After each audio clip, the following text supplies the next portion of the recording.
Good morning, everyone. My name is Victoria McKechnie. I work on the Enterprise Technology team here in IDA. And on behalf of IDA, I would like to extend a very warm welcome to you all. Thank you for being here, and particular thanks to Minister Oisin Smith for joining us for this important launch event. We are delighted that Cyber Ireland, with support from Enterprise Ireland and Cyberskills, commissioned this valuable report into the cybersecurity industry in Ireland. This provides meaningful data and statistics that all of us as stakeholders across academia, industry and government can use to build upon. I have served on the Cyber Ireland board since it started back in 2019, and I would like to take this opportunity to recognise the huge amount of time and effort given by my fellow board members and the significant contribution they have each made. Before I hand over, on behalf of the board, I would like to thank Owen Byrne most sincerely for the incredible job that he does. I think Owen's reputation precedes him, and Cyber Ireland owes much of its achievements to date to Owen's hard work and commitment. And with that, Owen, I'll hand over to you. That's right.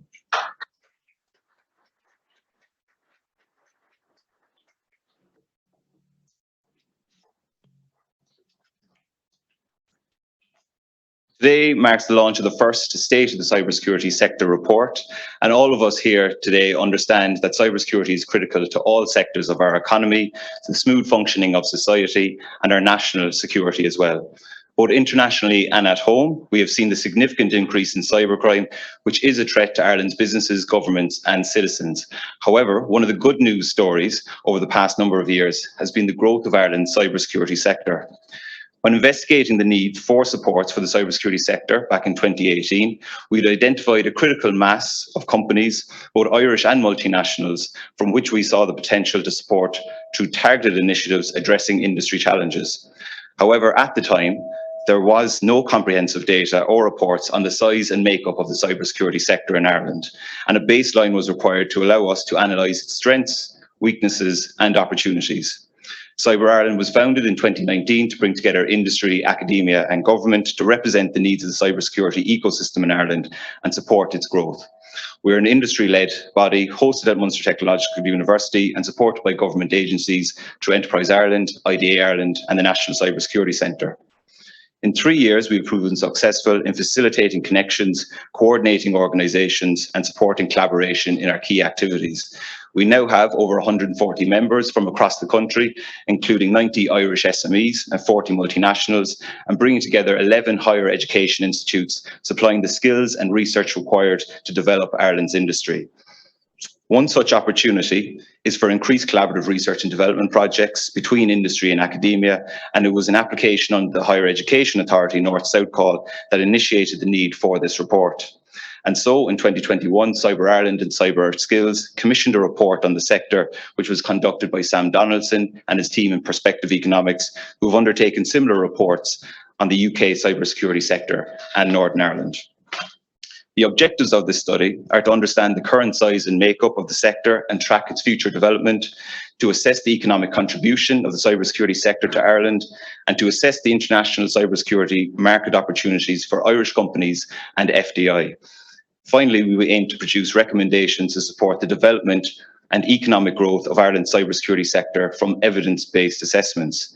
Today, we launch our first State of the Cybersecurity report with our key stakeholders and invited guests across industry, academia and government. In response to the report findings, we are also publishing our position paper, Achieving Ireland's Cyber Potential by 2030, which identifies a range of recommendations calling for a collaborative approach across stakeholders. We would like to acknowledge the contribution of funding through Cyber Ireland, the Enterprise Ireland Regional Technology Cluster Fund, Cyberskills through the HEA Human Capital Initiative. And to launch this inaugural report today, we are delighted to have Minister Oisin Smith, Minister of State with responsibility for public procurement, e-government and circular economy.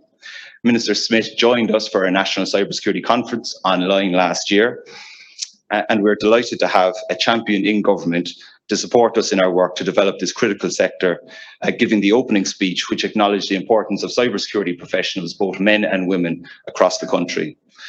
After the Minister's opening speech, we have Sam Donaldson, Perspective Economics, who will present the report findings, and this will then be followed by a panel discussion to discuss the practicalities of the report findings and recommendations. I'd now call on the Minister to officially launch the report.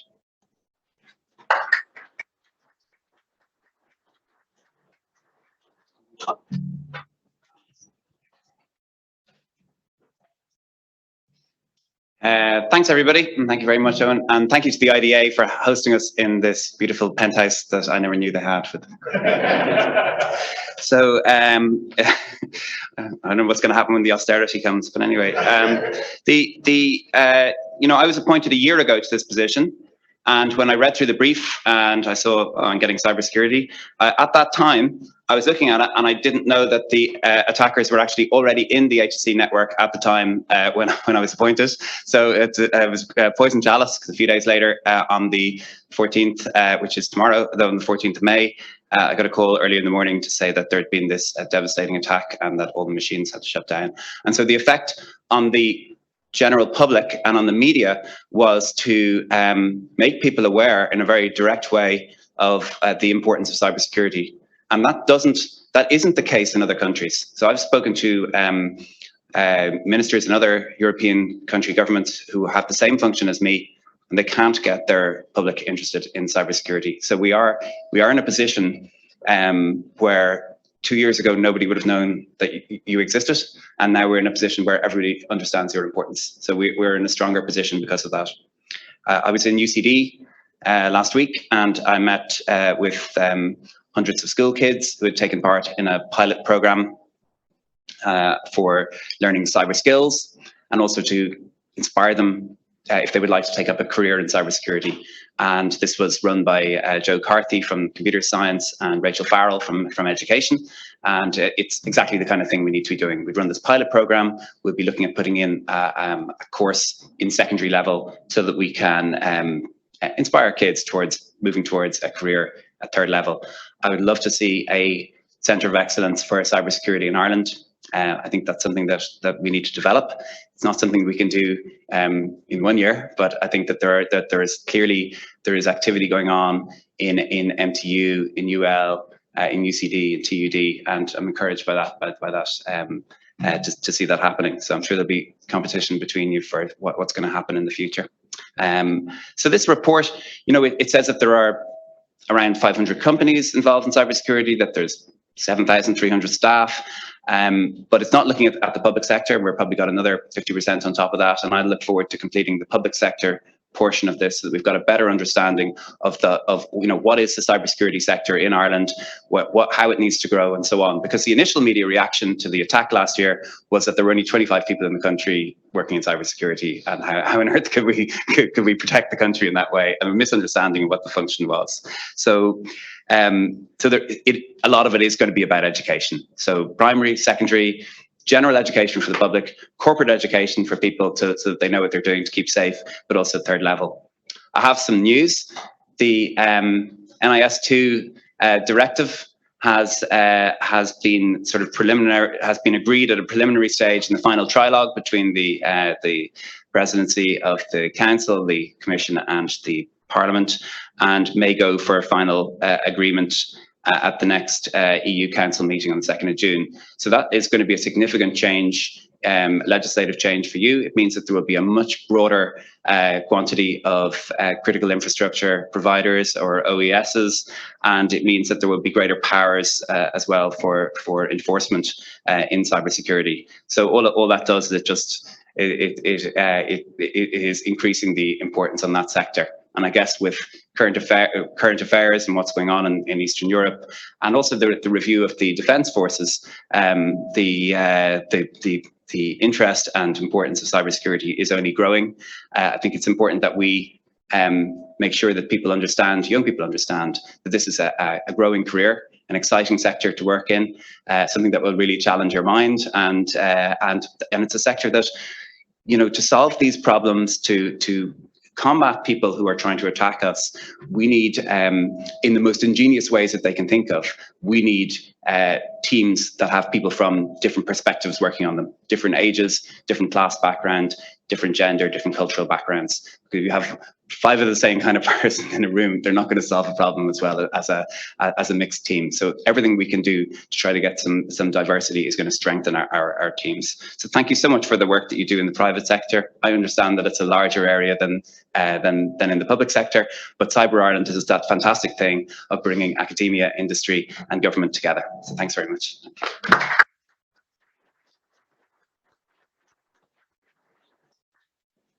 Thank you very much to the Minister. We'd now like to call on Sam to present the key findings from the report. Thank you very much, Owen. So yes, I'm just going to take you through the key findings from the state of the cybersecurity sector in Ireland research. Obviously, this is quite an extensive report that will be published online later today, I think. So there's a full 80 pages for the anoraks among you, but I'll try and go through just some of the key details. Just to give you a little bit of background as to myself, so I'm Sam Donaldson, Director of Prospective Economics. We're an economic advisory firm based in Belfast, but we operate globally, and we've done similar studies looking at cybersecurity sectors and AI sectors across the UK, United States, and the Middle East. And we use modern methodologies and data analytics to explore the size and scale of emerging sectors, which are typically really hard to define. So there will be sort of mixed views on how do you actually define the cybersecurity sector, who are the companies in scope, and I'll come on to that.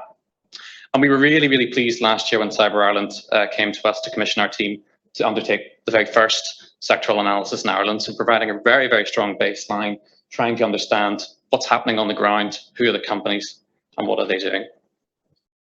So in terms of the research objectives, as Owen mentioned, there are kind of 3 main goals of this research. The first of which is to understand the size and scale of the Irish cybersecurity sector. So who are the companies? How many companies are there?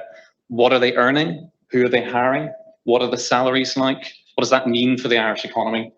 And also looking at firms that are raising both venture capital investment, but also looking at streams of investment into Ireland through FDI.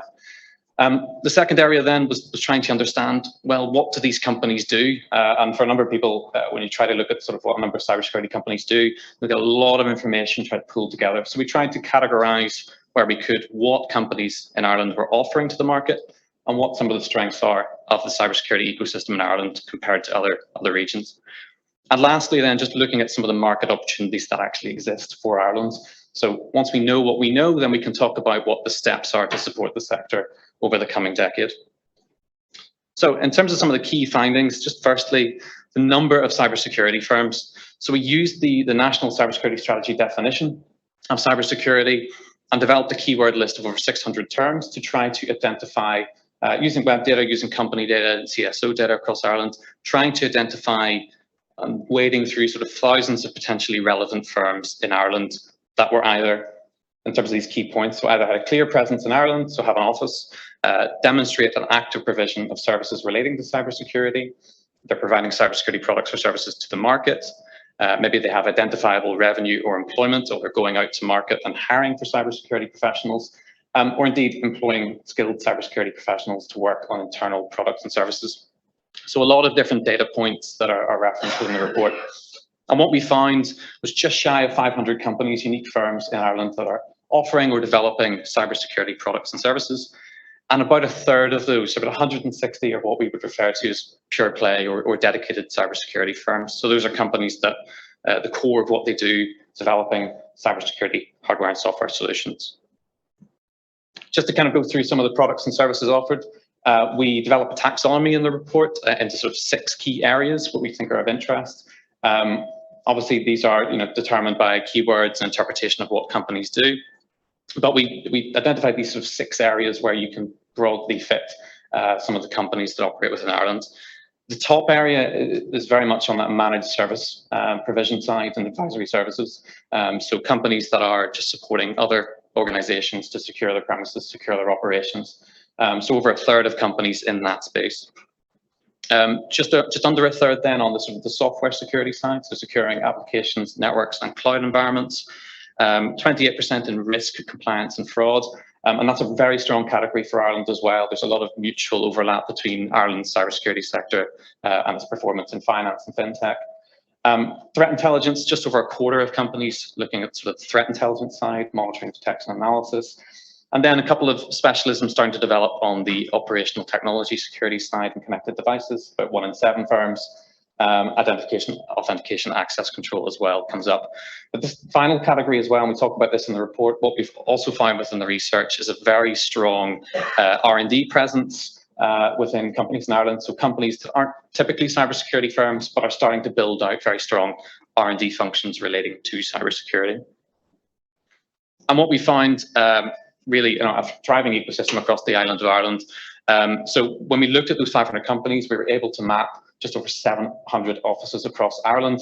I always feel like a weatherman when I do this, but I'll point out some of the substantial areas. This sort of dotting across the island, this refers to where the companies are based right across Ireland. So we find substantial clusters in Dublin, Cork, Limerick and Galway. And we find very strong links between where there are academic and research institutions and where there are strong cybersecurity commercial sectors kind of coming through as well.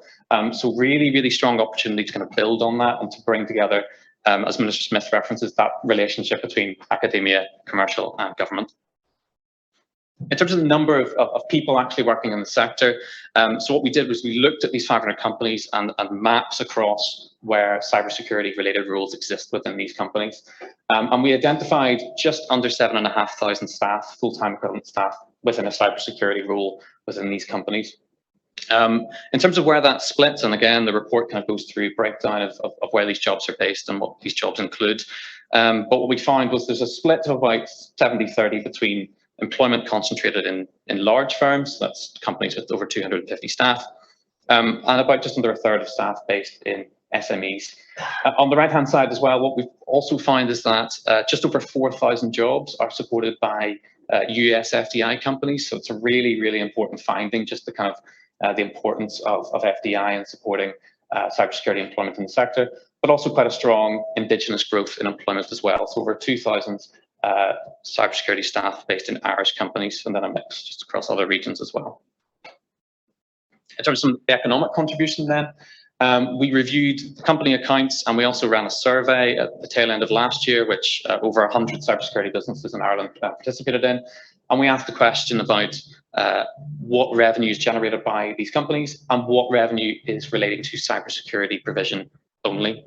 And what we find, what we estimate, is that in the most recent financial year, just over €2 billion of revenue was generated by Irish cybersecurity firms.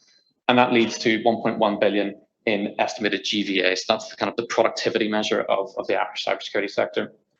And what that means is, in terms of per employee, we estimate the GVA per employee in Ireland for cybersecurity roles is about €150,000. That figure is very strong and it performs very well compared to some of the international comparisons that we've done in the past. So it's about 20% higher than the UK figure, for example. So a very, very productive sector and very, very important for Ireland's economy. And this last sort of finding then as well, we find that whenever we surveyed cybersecurity businesses in Ireland, 83% of cybersecurity businesses expect their team will grow in the next 12 months, and more than half expect their team to grow by more than a quarter. So the sector is rather bullish. It is in employment mode. It is looking for new talent to come through. Lastly, on raising investment, and again, this is another kind of really key metric to look at because where companies can secure external investment, they can use that to grow their teams. And using Crunchbase data, we identified 20 headquartered Irish firms that have raised external investment that are sort of dedicated cybersecurity firms. So some of those names will be familiar, so Tynes, For Securitas, Fulltree, Novalia. And what we found was 20 firms have raised external investment since 2017, with over $130 million raised in the last 5 years, which again is quite a good finding, and a lot of that has been quite strong, particularly within the last 2. So what I would kind of put back to this group, and what I would say from looking at doing this as a baseline study, where we are currently at, 7,500 people and GVA of just over €1 billion a year. We looked back at some of the historical data for Irish companies and find that, broadly speaking, over the last 3-4 years, Irish cybersecurity firms have grown on average by about 10% year on year, which is fairly in line with sort of European levels and international levels. So just staying on that trajectory, and there might be views about whether we can do more, but just staying on that trajectory and looking at how the sector has grown over the last number of years, we suggest that by 2030, the Irish cybersecurity sector could feasibly support 17,000 people. So that's an additional 10,000 people over the next 8 years, and 2.5 billion in GVA by 2030. So more than double what it is now. But to do that, and this will be sort of one for the panel discussion, but to do that, we set a number of recommendations within the report. And to be honest, I mean, you can summarize these in three sort of core headings. The first is about developing a talent pipeline. So now that you know what the baseline is and you know where the sector can go, it's about developing a pipeline of entry-level talent and reskilled and retrained talent to get people into the roles that the sector is so clearly demanding. The second then is about promoting clusters and collaboration. And again, we continue to recommend the use of clusters to drive collaboration, to support opportunities. They work well internationally, they've been proven to work well, continue to develop on work that Cyber Ireland is doing. And lastly, then there is an absolute role, as Mr. Smith says, about government's role in supporting the sector, not only through awareness, but also through procurement support and through business support, and using public funds as a catalyst for local growth, using grants and initiatives to encourage employment growth within these companies. And lastly, trying to really promote awareness of Ireland's expertise in cybersecurity and its destination-related commercial hub. So those are sort of the key findings. That's a real whistle-stop tour of some of the key findings. The report covers those in depth. But I am very, very happy to, if there's any questions, feel free to get in touch with me, feel free to email me. I think I have time for one or two questions, do I? Yeah.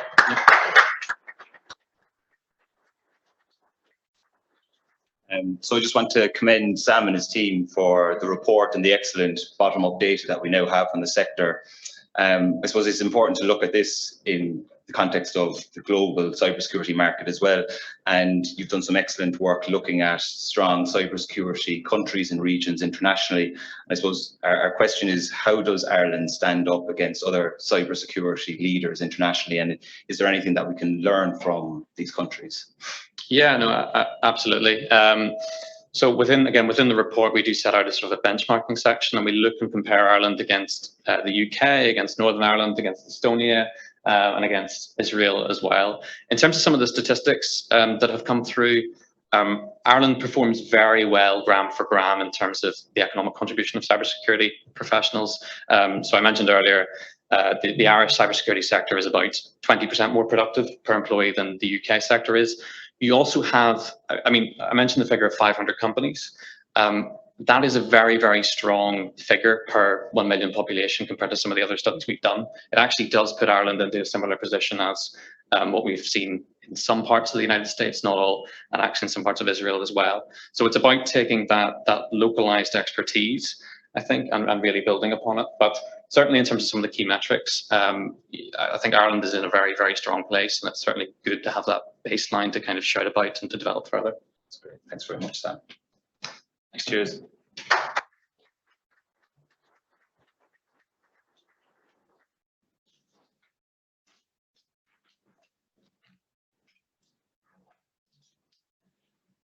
So I suppose now we have the data to back up the cybersecurity sector in Ireland, and in particular, I suppose the cyber potential that we have set out until 2030 of 17,000 jobs and 2.5 billion in economic contribution to Ireland's economy. And I suppose the next phase of this is, how do we actually realise our potential? To achieve this target, we need to understand the strengths which we have, the opportunities internationally, but also important, the barriers to growth and what needs to be done. And I suppose to highlight some of the opportunities, we've broken them down in our position paper into firstly the domestic cybersecurity opportunity for growing Irish cybersecurity companies to export internationally. And Irish companies have traditionally targeted the UK and US market with great success, but given the priority of investment by the EU into European technologies and companies, there's an opportunity here for Irish companies to target the EU single market. And we saw that investment in Irish cybersecurity companies has been quite strong over the last 5 years. And internationally, if we look at global investment in cybersecurity, it's been 20 billion in 2021. So there is an opportunity here for Irish companies to expand their operations through that global investment. Enterprise Ireland have 60 client companies in their cybersecurity portfolio, including 8 companies that have come through the High Potential Startup Programme. And I think we need to look at increasing the number of cybersecurity companies, domestic companies, and the opportunities there to look at how can we grow the micro and small size companies into medium and large size companies to be able to deliver high value services and innovative products, both within Ireland for our cyber resilience, but also internationally to be able to compete as well. And it's also important for all sectors of our economy. In particular, if we want to look at indigenous sectors such as manufacturing, agri-tech, fintech, renewable energy, there's an opportunity here to embed cybersecurity across all of these sectors, so that cybersecurity actually becomes a differentiator and a value add for Irish companies. The second opportunity that we've identified is around FDI. And we know that Ireland has a very successful FDI policy, which we are seeing in the cybersecurity sector also. And the next step, we believe, to scaling the cybersecurity companies in Ireland, given the increased international investment, and looking at attracting high-value skill jobs in engineering, research and development, is looking at developing the pure-play cybersecurity base and an investment in collaborative research and development.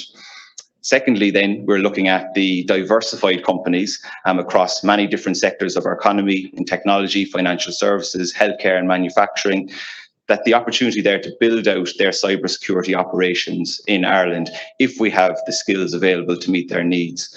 And finally, our national cybersecurity and cyber resilience is a key position and a brand for Ireland's FDI policy as well. So to realise these opportunities and growth targets, we must look at the barriers that we've identified, that there is no point in denying there are significant challenges for companies, both large and small, many of which are not just unique to Ireland. So our cyber skills report identified significant skills shortages in 2021, and this report, continues to show that there are recruitment challenges for multinational companies, and in particular Irish SMEs who are competing with large companies as well. Additionally, we do see some challenges around investment for cybersecurity startups and Irish companies as well, with 26% having challenges there. And that puts these companies at a distinct disadvantage to other European regions that have better access to funding and markets. Another challenge for the domestic sector is the scale of the companies there. There is a large number of micro enterprises and small companies. And then I suppose if we're looking to future-proof the economy, it is essential to develop an enterprise research base as well. But if we look at the scenario at present, cybersecurity research is fragmented across a number of research groups across the country. And this fragmentation of expertise and capacity means that we don't have a dedicated research program or research domain in cybersecurity to date. And there are a number of small-scale projects. So these small-scale projects and fragmentation are a challenge then to industry engaging with higher education institutes, SFI centres, and research in general. And then finally, in Europe, we heard that the NIS directive, the second NIS directive has been passed, but we really need to have a concerted effort to look at what is happening in Europe. Europe has, Brussels is looking at, I suppose, the area of strategic autonomy, limiting the EU's dependence on non-EU technologies and companies, and reducing potentially their access to the EU single market. So this has the potential to impact multinational companies, non-EU multinational companies from the US and the UK and Ireland, but also potentially our domestic sector, given our integration with the UK and the US technologies. I suppose if we can look to address these barriers through, I suppose, working together, we have identified in our position paper 4 key areas that we think need immediate attention. The first one is looking at government as a driver, coordinator, accelerator, and catalyst of the cybersecurity industry in Ireland. And the government has already been influential to date in the establishment of Cyber Ireland in a coordination role. And I suppose we would like to continue that public-private partnership and coordination there with government. Secondly, the government can play a role as an accelerator and an incubator of the sector, maybe setting out, the cybersecurity challenges of the government, of the economy, of the society, and asking companies to engage with them to develop new technologies and businesses as well. And then finally, as a business catalyst to the sector, the government has an opportunity through inclusive and impactful public procurement opportunities to drive the development of the sector. Secondly, we're looking at the opportunity to scale the domestic cybersecurity industry in Ireland. And This is important so that Irish companies can deliver, as I said, high value services and innovative products to be able to compete internationally to traditional markets such as the UK and the US, but also Europe as well. Enterprise Ireland has been conducting a number of trade missions, which have been very valuable, I suppose, over the pandemic when face-to-face meetings were restricted. And it's important that we continue on these international trade missions to the target regions. We also see a need for increased investment into cybersecurity companies and to be able to attract international investors to Ireland and to be able to provide financing opportunities for startup and scale-ups. And furthermore, a dedicated startup and scale-up program to develop cybersecurity technologies and businesses similar to the UK's Cyber Runway program would certainly accelerate the growth and development of the cybersecurity sector. Thirdly, it's one we've all heard about before, but it's supporting a pipeline of homegrown cybersecurity talent in Ireland. And if we want to achieve the potential of a further 10,000 jobs by 2030, there is a lot of work to be done. We're firstly calling on a cybersecurity labour market report for Ireland that would be able to understand the industry demand, so looking at skills shortages and skills gaps, but also the supply in the market. So the amount of new graduates coming out, conversion courses, international attraction, but also attrition and churn. And the UK has an excellent report that it publishes annually on cybersecurity skills, and something similar for Ireland is required now. I suppose we are seeing a lot of cybersecurity programs being developed and supported by government, from conversion courses such as CyberQuest, the FIT Cyber Apprenticeship Programme, Future in Tech through ICT SkillNet. And these programs are training up actually hundreds of people from different backgrounds that haven't come from IT.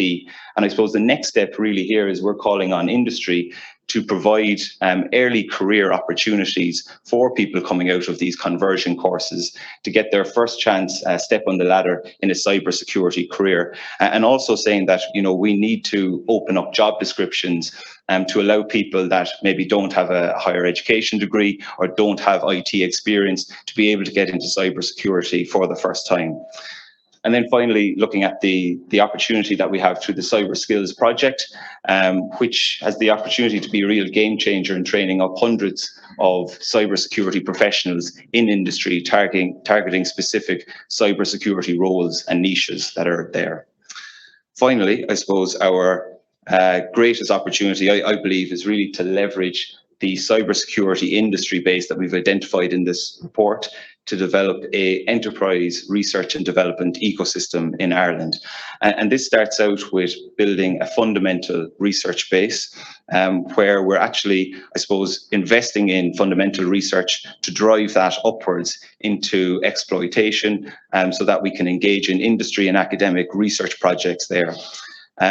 This greater capacity, I suppose, in fundamental and applied research will make Ireland a more attractive location for multinational companies, but it'll also help Irish SMEs to develop their products and services. And additionally, the opportunities through programs in Europe around Horizon Europe, the Digital Europe program, having this greater fundamental research base will improve our opportunities to win funding through those as well.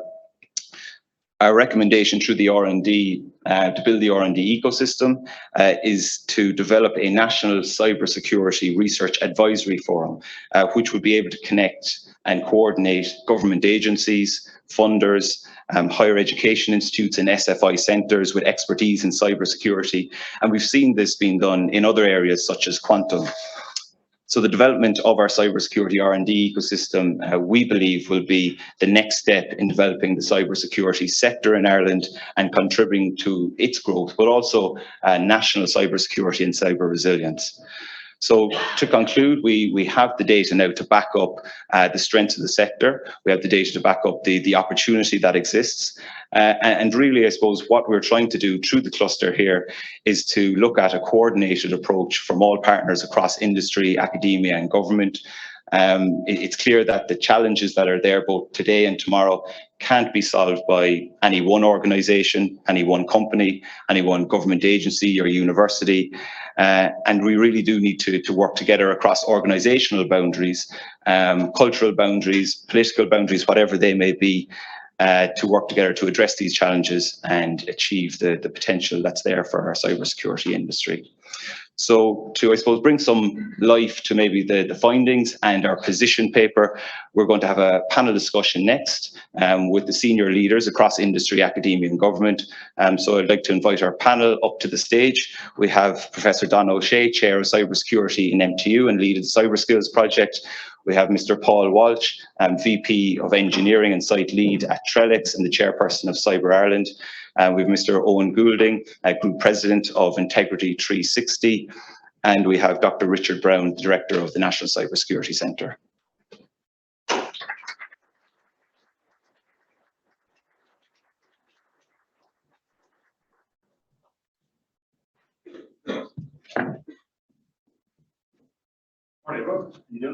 I think we should have a mic working. Are there mics on the, yeah, right there, they're working? Great. So Donna, we'll start off with a nice easy question for yourself. You know, Cyber Skills were a partner in developing this report, and I suppose if you could talk to us about where the need came out of and the importance of this report for academia. No problem. I guess this report emerged as a result of a growing collaboration and partnership between academic researchers located in the north, in CSET and Queen's, and Paul Miller is here today, and the researchers working in the area of cybersecurity in the south. And basically, we have been meeting over the past 18 months and trying to identify, our respective research strengths and interests. And the key output of this engagement was to develop a research program. Okay, but we want to develop a research program that aligned and I suppose was applicable to a sectoral application, to our respective economies, north and south. And the challenge was in the UK, Northern Ireland, CSET and Queen's had a very, very good understanding of the sectoral applications. They understood the size of the economy, the number of people working in the sector, the potential products and services, where to actually apply their research. But the researchers in the south of Ireland and in Ireland didn't have this understanding.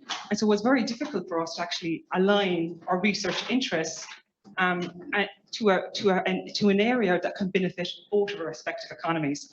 And so basically the researchers, as part of this North-South collaboration, agreed that we would undertake a study very similar to the UK study in Northern Ireland. And I led out this initial piece of work and we developed a draft report. It was a rough and ready report. And subsequently Cyber Ireland took those initial findings and extended it and developed further analysis in it. And you can see the output of that report today. So that's really where it came from. Perfect, thanks Donna. Moving next to Paul, I suppose, as one of the largest multinational companies, pure play cybersecurity companies in Ireland, and as the chair of Cyber Ireland, Paul, similarly, I suppose, what do you think are the key findings for this report that we can take away? I think it's telling us that there's a tremendous opportunity. It's been growing steadily over the last number of years. We're at a point now where we can make the cybersecurity industry bedrock of economic growth in the country, but also solve some very critical and key problems for the country. The HSE attack is a year out, and that got everybody's attention. But nobody in society is untouched by cybercrime, and it's not going to go away anytime soon. Right? It's going to continue to grow because it's incredibly lucrative for the cyber criminals. So we now have an opportunity to build on the awareness of the importance of cybersecurity and build on the talent that exists today, indigenous Irish companies, multinationals. And what you see in multinationals is that they're steadily increasing their operations here. There's new companies coming, but a lot of these companies are coming because they're being supported by employees who had previous good experiences in the country. So initial companies, went back 10, 15 years ago, have had some staff turnover, and they're now back in Ireland building new teams because they had successful experiences here. And that's true of Dublin, Cork, and in the West as well. So they're here because they believe they can get the talent, then they believe they can grow their businesses. But we have challenges, and you know, the only way this is going to work in terms of really driving on to generating, you know, increased employment, is if we all work together. You know, if we can't find the talent, we fail. You know, if we can't support the Indigenous Irish companies, we fail. If we can't support, we'll fail. So everybody has a role to play here. And it's extraordinary opportunity. I look around here and I see all the cranes, you know, we were talking earlier with Pat, and it reminds me back of the .com, you know, bubble bursting, and I was here for that. And I look at that as an opportunity. I see the opportunity to build more cranes in this industry and develop it. You know, we're at an extraordinarily exciting time, and we've got a problem to solve that we as a country can really kind of bring all our resources together and do something great. Thanks, Paul. Owen, if I could come to you next, and it's the same question, you know, as being one of the leading Indigenous cybersecurity companies who has, you know, raised investment last year, is expanding to the UK and internationally. What are, I suppose, some of the highlights for an Irish company? Well, it's expected to be at 150 million spend globally this year on cyber. Then you're looking at about 215 by 2026. We just want 10% of that. That's what I keep telling everyone. And on our own growth, you know, we've grown organically 20% year on year. We just made quite a large acquisition. And one of the main reasons we did that was for talent. So we're an 80 million pound business now, but 75% of that 80 million is delivered out of our Dublin SOC. Okay. So I think Ireland is in a really good place. The average spend by employer on employee to protect them and the business is about 40 euro per person. Okay. Now, 3 years ago, that was around 20 euro. So the growth is there. Okay. We have a good ecosystem here at the moment. Going back, we do have to kind of work together, both government and the private sector and the universities. And I just think we're in a good place to be the leaders in Europe. That's the benchmark I'd be definitely pushing for, you know. Richard, if I could come to you next, the NCSC has been influential in the establishment of Cyber Ireland since we set it up. And I suppose that the partnership has been quite fruitful to date between Cyber Ireland and government and the NCSC. I suppose what would be your key takeaways from the report today? Yeah, thanks. And first of all, thank you for Cyber Ireland for all the work in putting together this report, and in fact, all the other work as well. I suppose to begin with, in terms of what I take away from the report, first of all, it gives us a baseline. I'm not surprised necessarily by that. I've been using the term 7,000 jobs in cybersecurity in Ireland for several years. What I am particularly kind of interested in is not just the extent, but the nature of the jobs. And it tells us a lot about how the industry grew and the learnings we have to take from that. 7 out of 10, give or take, of the jobs are in FDI, stem from FDI. Tells us that the industry evolved quasi-organically on the back of existing or other FDI, which means it isn't an organic industry in and of itself. By and large, obviously, 3 out of 10, it is.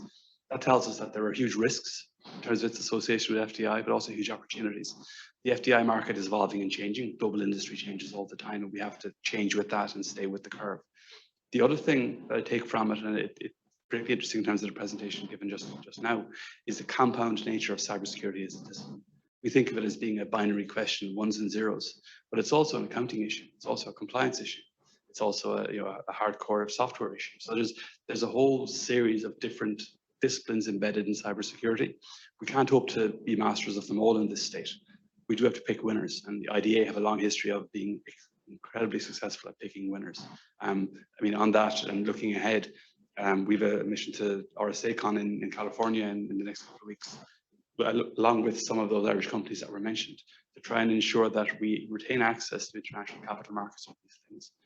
But also we continue to fight, and I'm looking at colleagues in the audience, at a European Union level to ensure that the European Union remains open to international best practice, international capital, and international trade. So we have real challenges emerging out of this report, but also some very obvious opportunities as well. You've mentioned the challenges there around EU protectionism. I suppose, is that a threat to Ireland's competitiveness, you know, as an FDI location? Is it an opportunity for Irish companies maybe to tap into the single market? I think it's both. So I suppose in the first instance, politely, we don't use the term protectionist. We use the term digital strategic autonomy. The distinction is very slight, I will admit. I think in the first instance, yes, of course, there is a huge opportunity. There's 400 million plus people in the European Union. Irish companies primarily trade, as we all know, in the technology sector with the US. So there's a substantial European audience there for us all to engage with. And they're right on our doorstep. And also, most of them speak English, so we have an inbuilt advantage. And we should be looking more at taking advantage of European funding. There's a lot more coming. We should be looking more at taking advantage of European markets across Europe, not just in the major countries.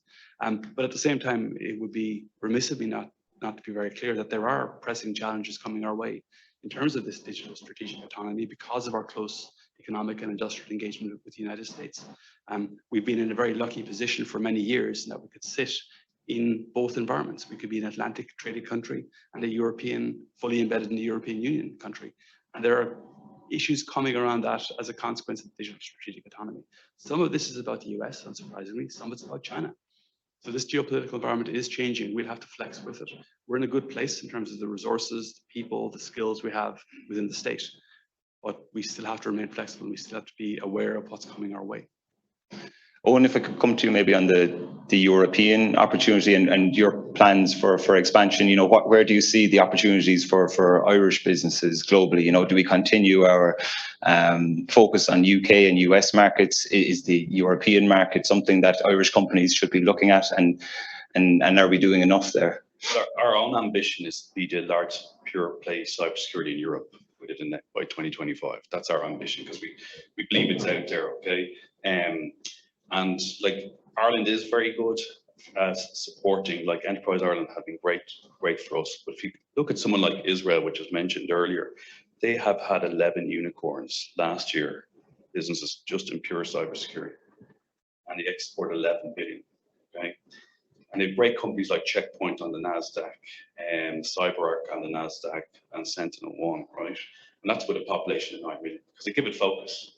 So I think if we can create an environment where, you know, we are really going after that cyber industry, both as an early stage seed investments, that sector, as well as working with the colleges, because it's great getting the guys coming out of college who have computer science. We've had great success with the FIT program, where guys have done apprenticeship. They're doing apprenticeship in the college while they're in our own office environment, and that is absolutely key. So I think apprenticeships overall, we need to be doing a lot more and promote them. But I think Ireland has that bit of can-do attitude as well, I think within Europe as well. And I think we're well placed with the amount of companies that are here, and it's kind of being inherited now within our culture. But I think we have a massive opportunity. I know myself and Integrity, we're going to go for it, okay? And we will make it happen. We've had great growth, and, you know, it's an English-speaking country. We are hiring 50 people in Dublin at the moment, but you know, 60–70% of them are going to come outside Dublin okay, because we just cannot get the talent. So I think if we all work together and it's going in the same direction, we'll get there. Okay. Coming to, I suppose, the topic of talent, which is a key challenge for industry and for government and academia as well. You know, we've heard stories of academics also struggling to find cybersecurity lecturers. I suppose, Paul, have you seen particular challenges for multinational companies around recruitment of cybersecurity professionals or retention of staff? Yes. If you go back maybe 10 years, you know, probably 78% of our hires would come from our universities and companies here. And today, that number might be about kind of 40–50%.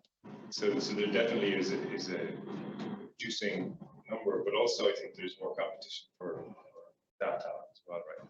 So it is a challenge, and you know, I think today we're just about meeting the challenge between, you know, recruiting from within the country and then also outside of Ireland and outside of Europe as well. But that could change unless, you know, the pipeline starts to develop.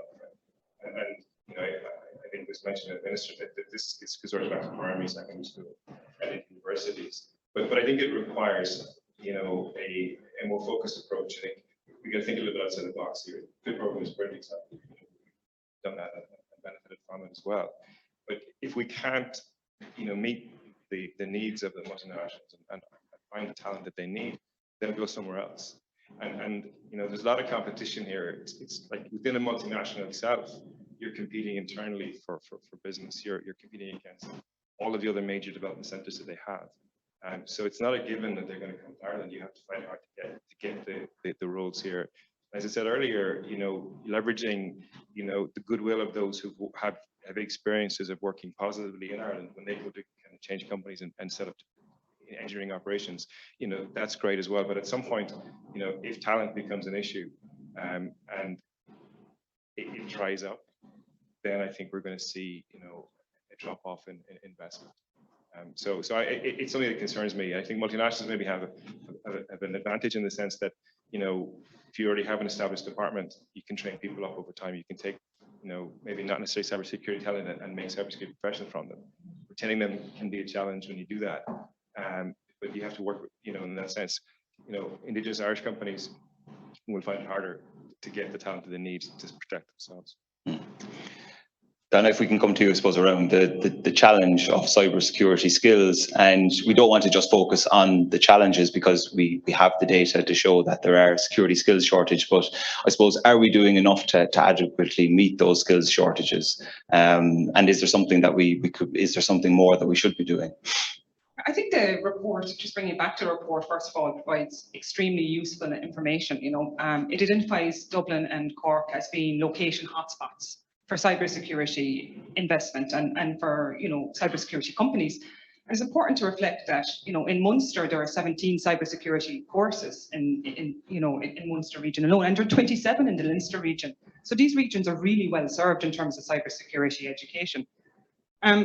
What the report also shows is that the graduates and the average salary is €75,000, which is significant, and this salary and this information from the report is really going to attract people into the industry and in reskilling and upskilling, because it's a really attractive and lucrative industry to be working in.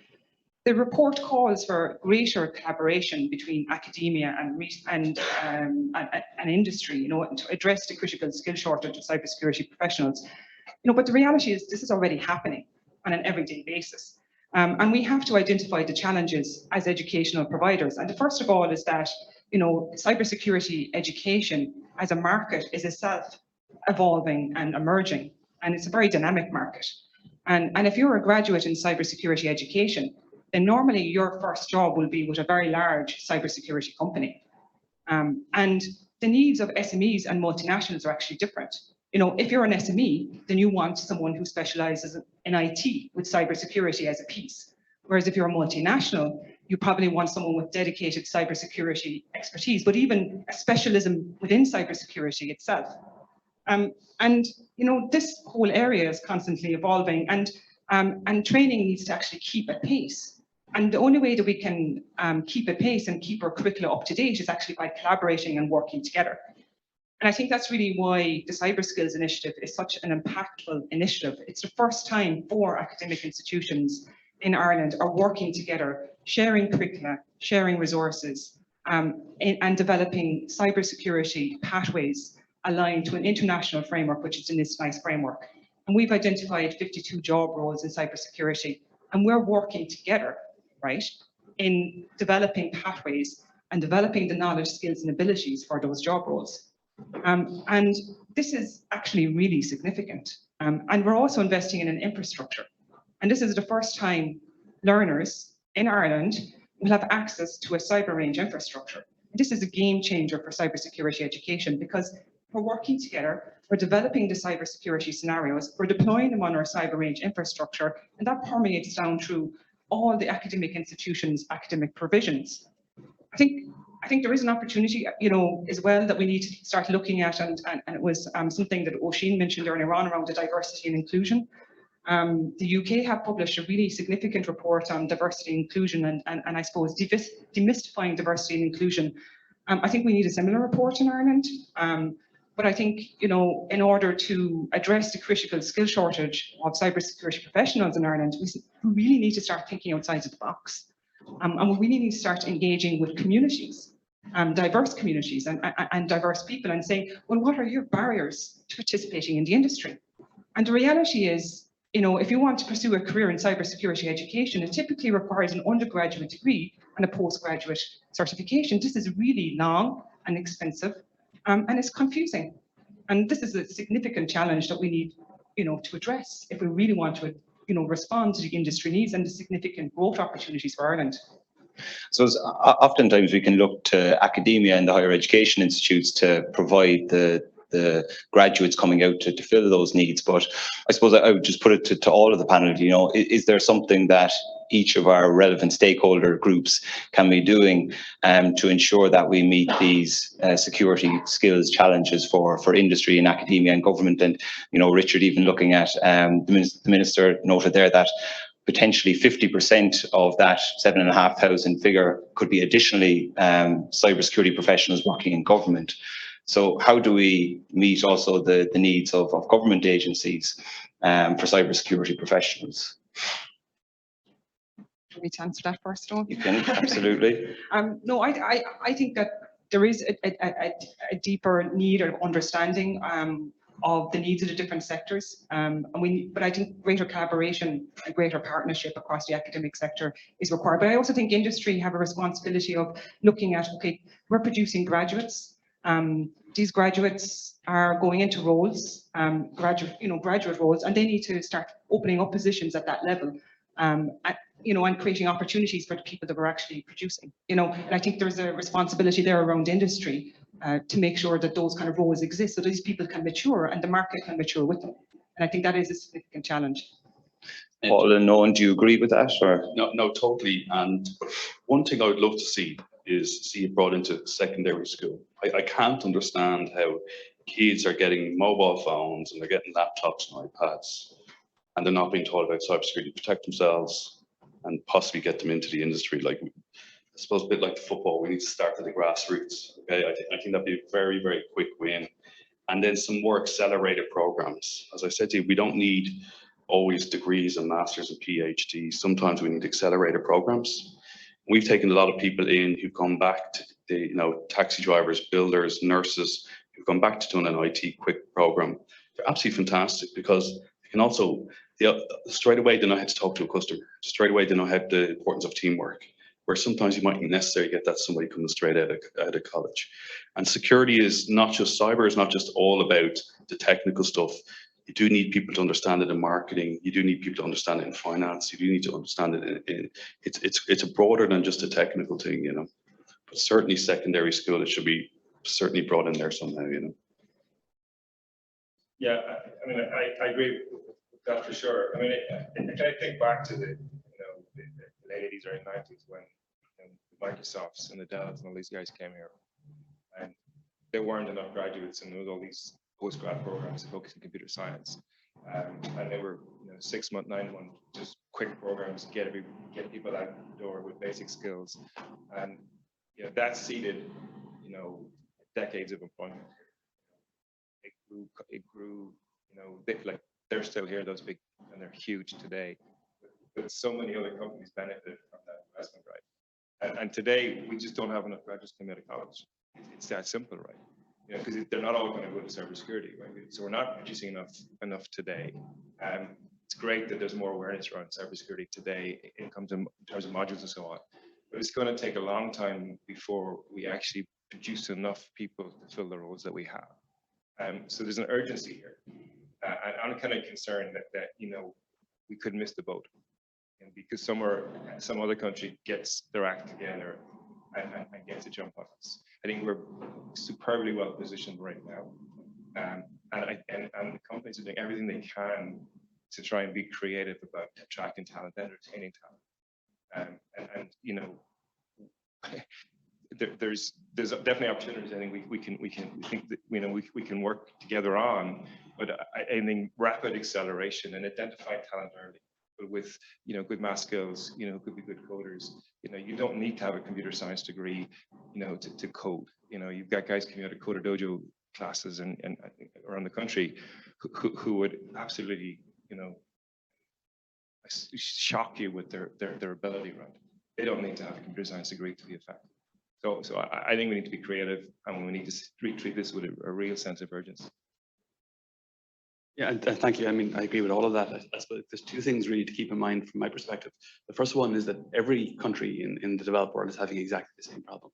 The cybersecurity skills gap is a global challenge. We're slightly better off because we have a wellspring of people who are coming from the FDI sector and elsewhere. Also, we don't have, I mean, look at the Israeli example. There's a couple of reasons why Israel has been really successful in cybersecurity.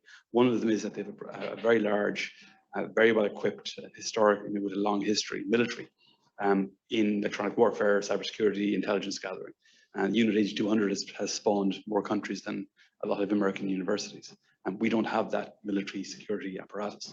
And so we have disadvantages as well. So I think it goes to the point, we don't have a choice in that it's one thing or the other. We have to do everything. I think this goes everything from post-primary, secondary, and short courses of the ones that have recently been launched. We recently launched, by the way, also a junior cycle short course in cybersecurity, which the minister referred to, was launched last week. So we're looking at the post-primary level as well. I mean, from a policy perspective, and speaking first about the general cybersecurity environment, we have a midterm review of the National Cybersecurity Strategy, 2019 strategy, which will be completed this year.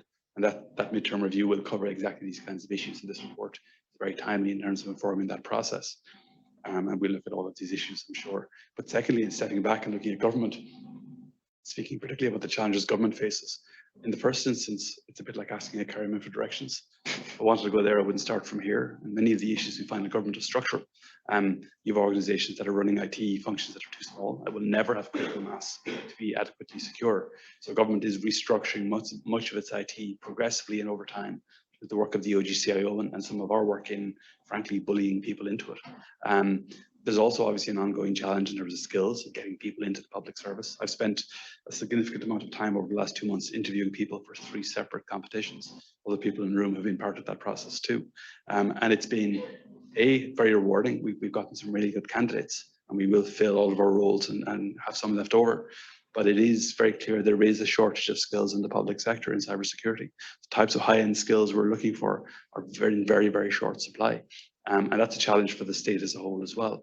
We will be looking to industry, we will be looking to education to bring people along and to create that kind of skills pipeline in the public service, specifically for public and civil servants. So this is A, a once in a lifetime opportunity, but B, also a once in a lifetime challenge, because we don't have a choice. The threat level keeps rising. We have put it in very polite terms, a war in Ukraine right now, which is going to have, already has, European-wide challenges in terms of security. That's not going to go away. Even if that war ends in the next couple of weeks, the challenges are associated with it will go on for a long time to come. So we have both commercial, criminal, and national security challenges here we have to address. You've talked about Israel as maybe an example of one of the leading cybersecurity countries globally, and the key role of government has played in developing the sector and development of talent. And you look across the waters to the UK and the investment that the UK government has put into national cybersecurity, but also development of the cybersecurity economy in the UK as well, with a number of programs there to support Indigenous UK companies, talent development programs right down to young people like Cyber First, for secondary school students. And the Irish government has its own challenges in, national cybersecurity, protecting government, protecting industry and citizens as well. But I suppose, what do you believe is the kind of key role for government in developing and supporting the sector?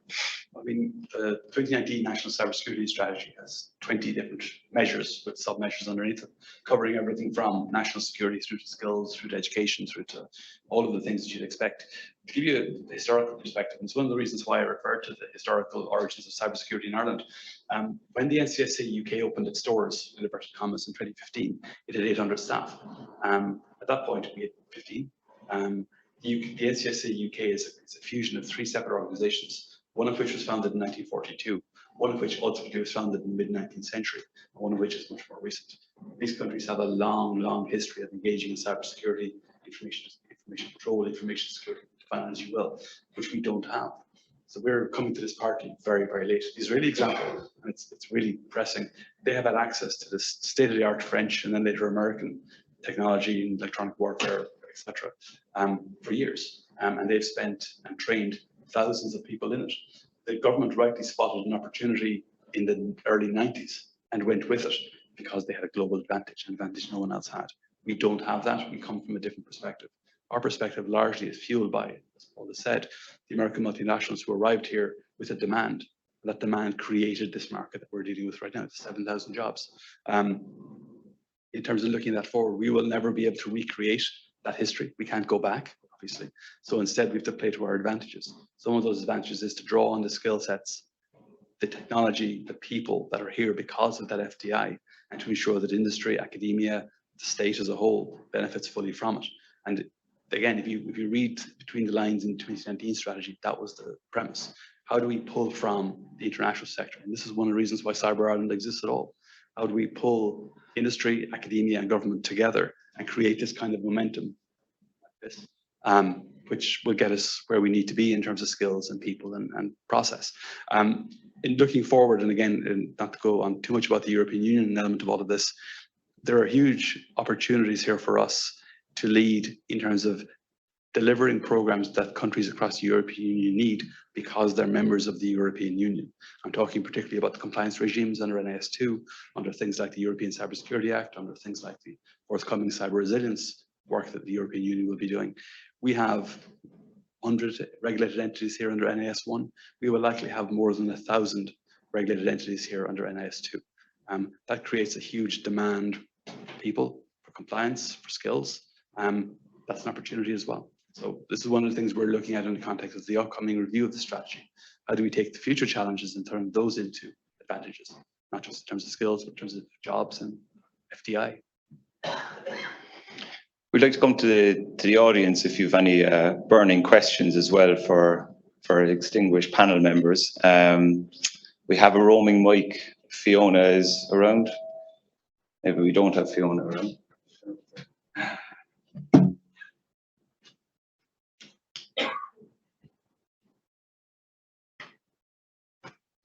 Actually, going to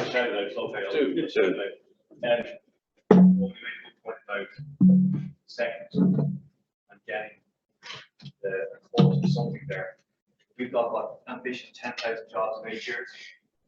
How do we push that? Because the Department of Education seems to be too slow to adopt. And we need Cyber Ireland really to push it, force it, because 2,000 jobs. We're looking at first years now to get them in 8 years' time. That's a challenge. How do we make it real? And 12 years ago, the UCP this month spoke about a similar challenge. So how, and I know we've got momentum now, but how do we really push that? And how will Cyber Ireland push this department? Because, we've been at it for a decade. Can I? Yeah, I think that's a really interesting challenge. And, Cyber Ireland and Cyber Skills have been working in partnership and we applied for SFI Discover funding around the education public engagement piece, and building cyber resilience of our citizens. Because, we have to build a cyber resilience of our citizens, and our citizens include our secondary school students. And with the Cyber Skills project, we did have international collaborations from the US with the inclusion of Virginia Tech, the Commonwealth Cyber Initiative, and also Rochester Institute of Technology. And they have a good pipeline of secondary school students coming into cybersecurity, and we actually reached out and engaged with them and said, well, what are you doing that we're not doing? Now, in Virginia, they actually teach cybersecurity, as part of their, secondary school curriculum, right? They actually teach them Linux and networking skills. And Rochester is very similar. So Cyber Ireland and Cyber Skills together, we applied for SFI Discover funding, and we have about 350,000 of funding now to around this EP piece. And we have a dedicated cybersecurity academy. It's the first time, we ran it for the first time last year. We had 100 secondary school students participating in it online. We were teaching them real world skills. I'm looking at Sean here now at the moment, because we were very focused on giving them networking, cryptography. We posted them out, hack 5 rubber duckies. We had a cyber range, we did a CTF. We had amazing prizes from industry. The winners at the CTF got e-scooters, and we engaged them. We had members from the guards and industry talking to them about cybersecurity careers, and we're scaling up this initiative now nationally in collaboration with TU Dublin, UL, and UCD. And this is just a stepping stone, but it is a really important initiative, and it just demonstrates, I suppose, the commitment of SFI and their EP program in recognising that our citizens include our secondary school students, and we have to start at that level. Secondary school students, the Leaving Cert curriculum does include computer science now. It isn't rolled out pervasively across the country. I guess the challenge is, for a secondary school teacher, do they have the computer science expertise to deliver on that curriculum? And again, I think it goes back to Richard's about the skills in the public sector to be able to deliver on all these initiatives, because there's a real desire and need. But are the skills there at a secondary school level to kind of drive out this curriculum? Because you probably need to be a computer scientist to be teaching them Python and Java and an algorithm and design. And that's the challenge we're all working together to try and address this. And that's just an example of one of the initiatives.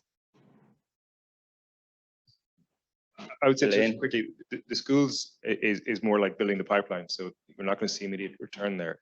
But you look at the decision makers in terms of determining a child's path or student's path in university, and it's parents and it's career guidance teachers generally, right?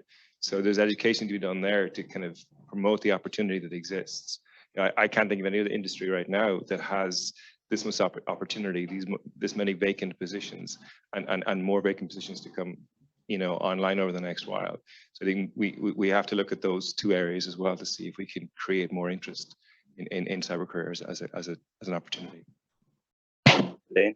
I really idea. I just want to pile on the pressure. Hopefully it's not once and done. So once we do have the talent create, we need to keep that continuous education. One of my focus areas is talent management. I like doing it for my people. But I really like to look for support, wider group here for, how do we work together for all of our talent, with all our respect, so that when they go out to help our clients, they're up to speed. It's continuous education all through it. And maybe I can respond to that again, maybe just providing an example, because IBM, is a global software leader, right? And you have 6,000 employees in Ireland, I believe, around that kind of range. Last year, MasterCard came to us in cyber skills and said, look, we have a whole workforce of software developers, and they don't know how to write secure code. And we have testers that don't know how to do security assurance. And then we also need to do web pen testing. And they said that they wanted to upskill their entire workforce of software developers to give them these 3 skills: writing secure code, testing secure code, and doing web pen testing. And so we just developed a very, very tailored course in collaboration with MasterCard as key partners. And then through the Cyber Skills Initiative, we had the collective expertise and the collaboration between all the academic partners to deliver on that pathway, and we delivered it online. Now that pathway is open to everybody to participate in, but this is a type of engagement that the HEA is funding through the Cyber Skills Initiative to really lead out on what does industry want. We need to look at continuous professional development and lifelong learning skills. It's not just producing the broad cybersecurity graduate, it's actually looking at people in the roles that they're in and saying, what skills are you missing in terms of cybersecurity to fulfill the role, to improve the security and resilience of the systems that they're developing. And that's critically important, Elaine, and we're looking for industry to engage with us, to tell us what you need so we can respond collectively as a team. Just before we come to a couple of questions, I'd like to touch on the topic of research and development, which we've kind of highlighted as an opportunity for Ireland's future growth and to future-proof the economy as well. And if we are, if we're serious about being a cybersecurity player globally, competing with the likes of Israel and the UK, we need to have that investment in fundamental science base, but we need to have enterprise-focused research as well. Paul, I suppose just maybe to come to you on the research piece, I suppose, what do you think that we need to be doing to build that enterprise research base in Ireland? I think, to be honest, it's quite confusing for any company to try and understand what kind of research opportunities or research engagement opportunities are available. And when you go at it for the first time, it's quite difficult. There's a lot of work, a lot of paperwork. And once you kind of get a few projects off the ground, it gets a little bit easier. So I think one of the key things that Cyber Ireland can do is to kind of bring people's attention to the variety of activity research that's happening across the country. But it's still quite fragmented because cybersecurity is being bolted on to lots of research activities today, and having a dedicated focus on cybersecurity, like a research center that is already focused on cybersecurity, that then can feed into other research happening in the country would be essential really in order to accelerate the engagement between industry, academia, in terms of the research that's on offer. And I think we're not quite there yet. And we've been talking about this for quite some time, and I just think this was something the government could really help with in trying to drive forward a dedicated path for cybersecurity research. And we have the people, we have the talent, and there's kind of a barrier to entry here that we need to take away. If I could open that up to the rest of the panel as well, if there's any comments. Yeah, I mean, just really quickly on that. The measure 14 of the 2019 strategy is in this space. I think looking back on that, and they took quite a lot of doing to get that over the line with various different partners across government. And I think it was at that, even that, people criticize us for not being ambitious enough. It was probably too ambitious given how thinly spread the research community is in this state. So Owen's already referenced it in terms of the presentation on the position paper, that this is going to have to be approached in a stepwise fashion, given the nature of the research community and the difficulty in getting researchers and getting access to people. But there is real potential there, and obviously a real need for a national research centre in the area. The other thing I'll say, and it's again kind of obvious, is that with such a small research community and such a vast discipline in cybersecurity, being thinly spread rather across a broad range of areas is always going to pose a problem. Which means that ultimately we're going to have to pick specialisms, pick wins. And there's some obvious ones, and OT was mentioned as being a case in point. Looking at the existing substrate, the FDI, the industry in the state, and picking wins that are closely associated with those seems to me to be an obvious way forward. And it's one of the things that we've looked at in terms of the context of the midterm review, is how do we build this industry academia partnerships on regionalized basis or in topics, specialisms, whatever it might be, to build towards that research centre. Now, obviously, everybody has their own thing and they have their own background and they want to stay in that area. So that poses an obvious challenge. Obviously, individual academic institutions will have its own preferences, but that's something as a state we have to get around and get over and move through. Because if we are to build a research community with a singular research hub, we have to pick our wins. And we can't be all things to all men, because we're never going to do that. In the real world, it's 2022. I agree with you, Richard, and we've been working together on this topic for quite some time. But I guess bringing it back to the report, for the first time, researchers in Ireland have evidence of the size, the scale, and the value of the cybersecurity industry today to our national economy. And from a researcher point of view, we can make sure that the cybersecurity solutions that we develop is aligned to our national economy interests, right? And we are producing a taxonomy, and we know what industry are producing in terms of products and services, and it's in the area of network and service management. It's in the area of threat intelligence and network anomaly detection techniques in key areas such as IT and OT systems. And as researchers who are actively working in the field, we are now in a better position to produce PhD graduates that align to these industry needs and the types of products and services that we're actively developing. I think that research, though, it has an impact outside of the cybersecurity industry, that is represented as part of the, this board today. Cybersecurity R&D is also applied to smart manufacturing, biopharmaceutical, financial services industries. We need to give these industries the confidence in adopting Industry 4.0 automation solutions to ensure their international competitiveness. And we need to develop, cybersecurity products and services that align to their needs. But these products and services can also be used to improve the security and resilience of our national critical infrastructure, our public sector, and our digital economy. And this digital economy is critical to the success and growth of all economies in Ireland. And as researchers, ultimately, and I just want to say this because we've been actively working on Measure 14, which is basically to look at a target and large-scale investment in cybersecurity research in Ireland for some time.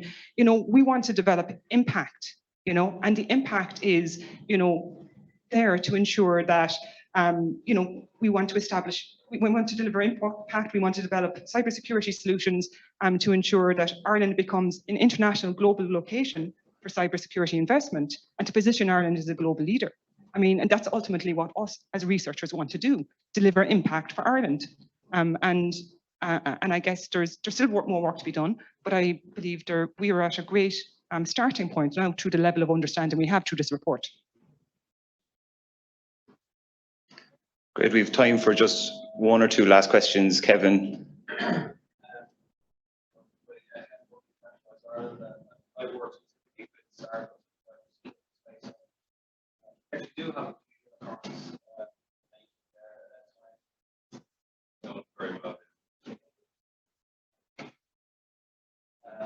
One of the things that's a concern is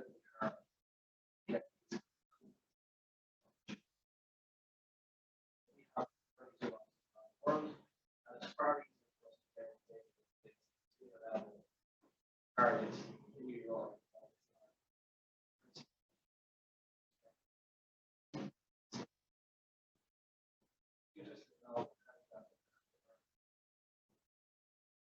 I know I talking to connect them with that. The other thing I would say is attention on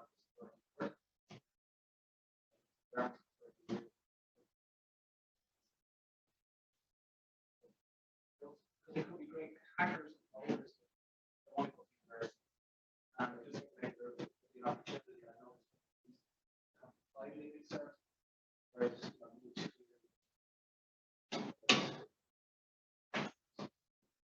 Thanks, Kevin. And I think, look, that highlights that there's more work still to do for Cyber Ireland, because our role in the cluster is to connect startup companies, Irish companies with multinationals. And we did organise the Enterprise Ireland SME multinational networking event last year online, and we'd hope to do that again this year. I don't know if anybody in the audience or the just on the HC really quickly, the figure that's being used in public now is 43 million euro. But again, we're at the point a year on where when does cleanup turn to rebuild and networks? I think that figure becomes less and less relevant over time. The obvious question around public issues in this is procurement. We're bound by European procurement directives and by contract law and everything else. So that makes pivoting into new companies, into new technology very challenging for them. We are doing some work, probably be Q3 by the time it's published, on public procurement, which will serve to move some of these issues on, but again, the European law. Just on the procurement piece, like during COVID, our organisation sent in an email to HSE before the attack saying, if you need any help, we are here free of charge. Okay, so it goes deeper than procurement. Okay, I think it's a wider thing than just procurement, and I think that's could be possibly part of an excuse. But we have a great Gates Cyber Eco Hub here. Enterprise Ireland play really well in that space, and it supported us. And I think they get a lot more out of the Irish base, and let that Irish base test their own products again. And I just think we need to collaborate a lot more. Big time. Okay, we're just coming up to time, so if I can finish up with maybe one final comment from each of our panelists today, around, I suppose if we were here in 2030 and we have achieved that target that we've set out, what do you think would have been done by industry, academia, and government?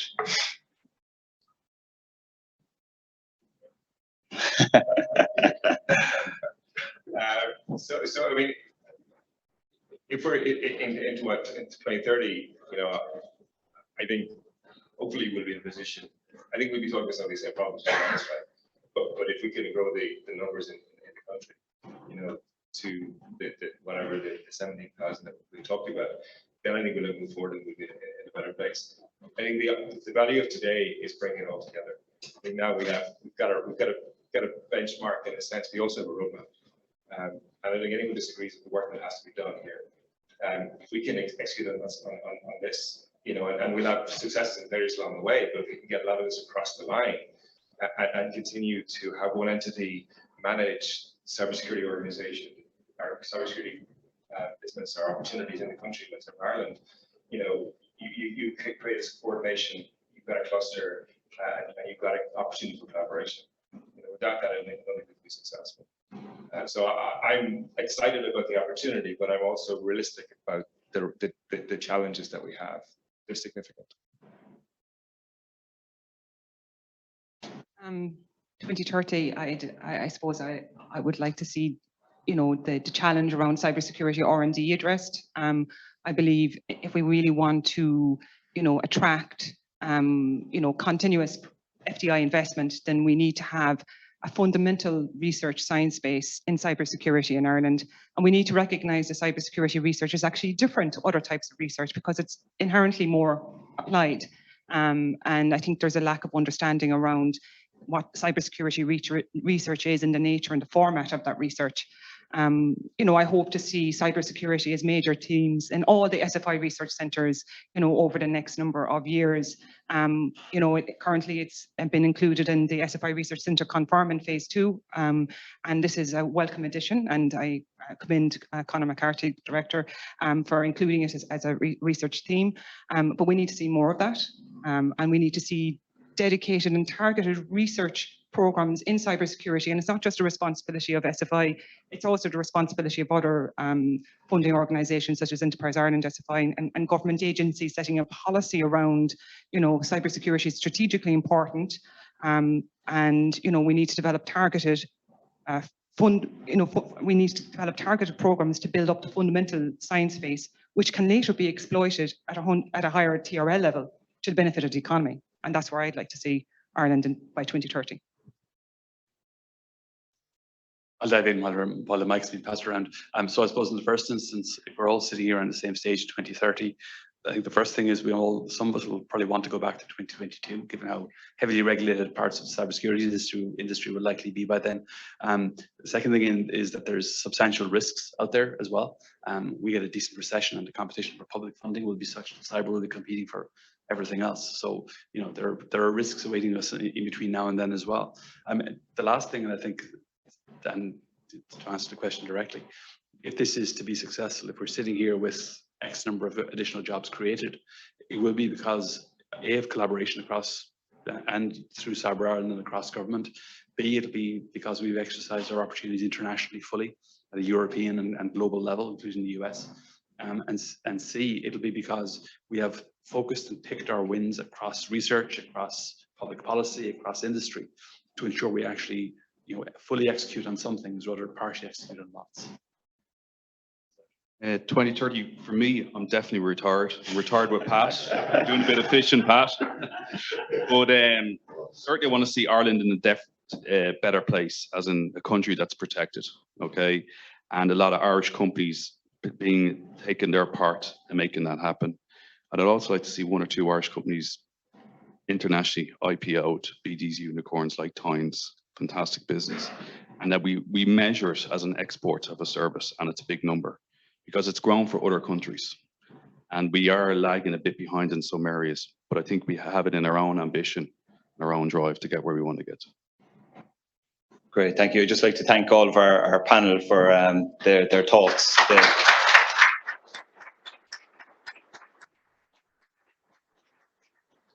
So just to conclude, we'd like to thank all the presenters today. We'd like to thank the Minister, Sam, thanks to the IDA for hosting us, and thanks to all of you as well for attending here today. You can see we had limited numbers, and I suppose you are the chosen few, but we have a request now.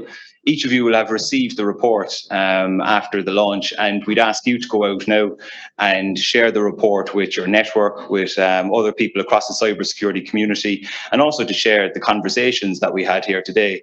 There's some really interesting, I suppose, remarks and recommendations coming through, and what we don't want this is to be a report that sits on a shelf. We want it to be a living document that continues to be developed over the coming years.